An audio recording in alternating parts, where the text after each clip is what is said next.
quarter action.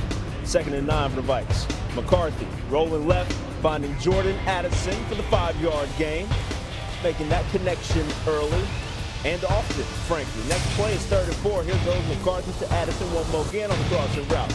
Addison gets upfield, 10-yard gain for the first down. We move along to later in the drive. 2nd and 5. And we're on 33. Once again, after the sidestep, finding Addison. Heck of a catch by Addison. Heck of a sightline from McCarthy. Later in the drive, 3rd and 4 now to Lucky Jackson. Cannot make the catch, though. They can't convert. 4th and 4.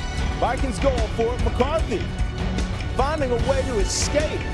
Here's what Justin Jefferson had to say about it. He's look comfortable out there.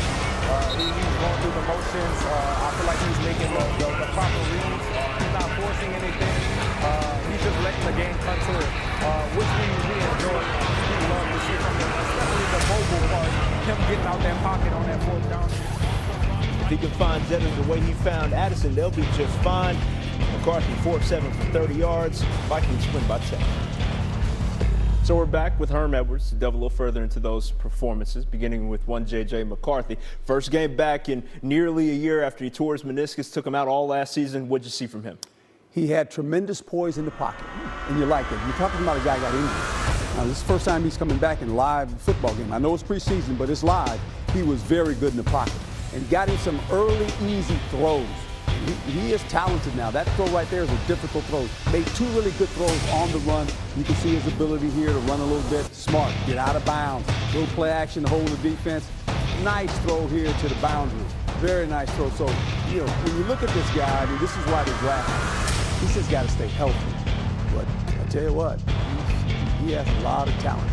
Yeah, that's the thing that was so questionable about him coming out of Michigan, was whether or not he was being hidden in that offense, but now he's getting a chance to shine and taking advantage of it. Now, moving over to the G. Jackson Dart, his debut under that quarterback franchise, under that franchise. You said he reminds you of another quarterback that Brian Dabo got to coach? Well, yeah, Josh Allen.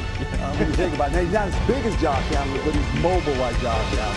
And he has tremendous arm talent, strength. When you watch him play, I said, if you're Coach Dabo, you're saying, this guy reminds me of that guy who plays in Buffalo that I got to coach. Because he's big, he's strong. Look at his throw here. He's getting hit, stays in the pocket. Nice throw there. I mean, so the Giants, you got yourself a quarterback. There's no doubt about that. And you look at him here. Watch him run. Reminds you a lot of Josh Allen the way he plays football.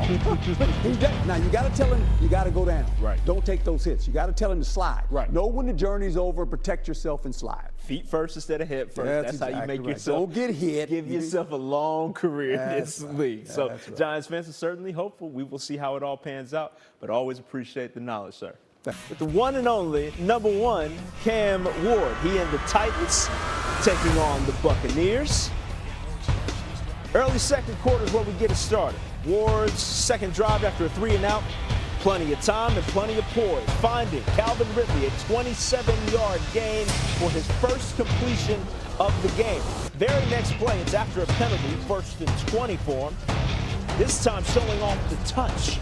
Over one defender, underneath another one, a first down to once again Calvin Ridley. 2 plays later, it's more Ward to Ridley. 13-yard gain on 3 targets. He was 3 for 3 to the veteran wideout. First down, Titans. Later in the drive, it's 3rd and 9. Money down. This time finding Chigakonkwu for the stick at the sticks for a first down. And then 3 plays later, Tyler Lockett on the receiving end. 2nd and goal now. Tony Pollard does the dirty work. Titans would lose.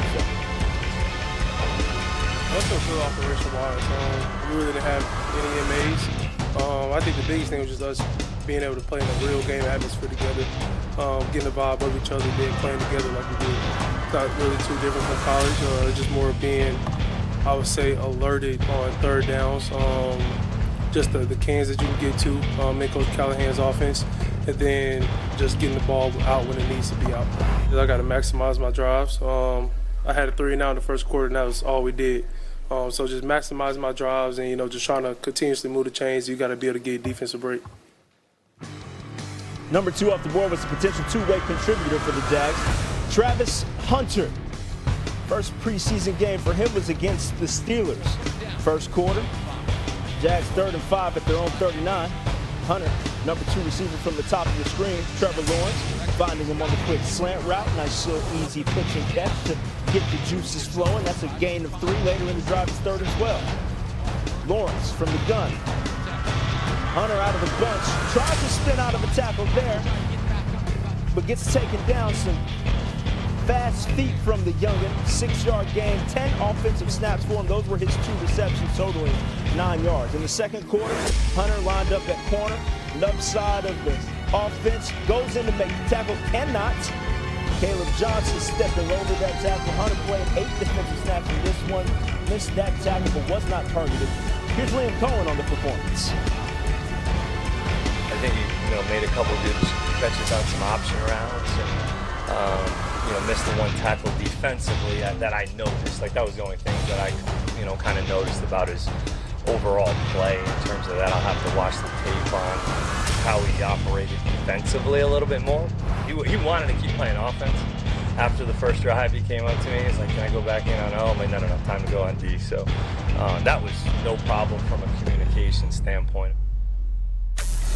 Okay, before we go any further, let's get Coach Herm Edwards here to discuss this here, because yesterday we talked about the balance of offensive and defensive snaps for one Travis Hunter. I know he has the iron lungs, but it's about management all the while. So how do you feel like the Jaguars approached that Saturday night? Well, I thought what they did really a nice job of this, allowing him to play offense first. Why? It gets the fan base all excited. What do? First play of the game, they throw him a pass. Throw him a little hitch pass. He catches it, and really can't, go anywhere with it. But they got him involved in the offense early. I mean, the fan base is excited about it. Here, same route again, okay.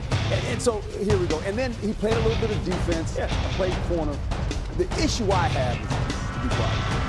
When the season starts, not preseason, how are they going to use this guy? They're saying we're going to use him 30 plays on offense, maybe 40 plays on defense. That's 70 plays. That's a lot of plays for a young football player. I think if I was the coach, I would use him on defense. I'd play him at corner. I would use him as a specialist on offense. I'd give him a series of plays, situational football, 3rd down, red zone. I don't know what they're going to do, but I do know this.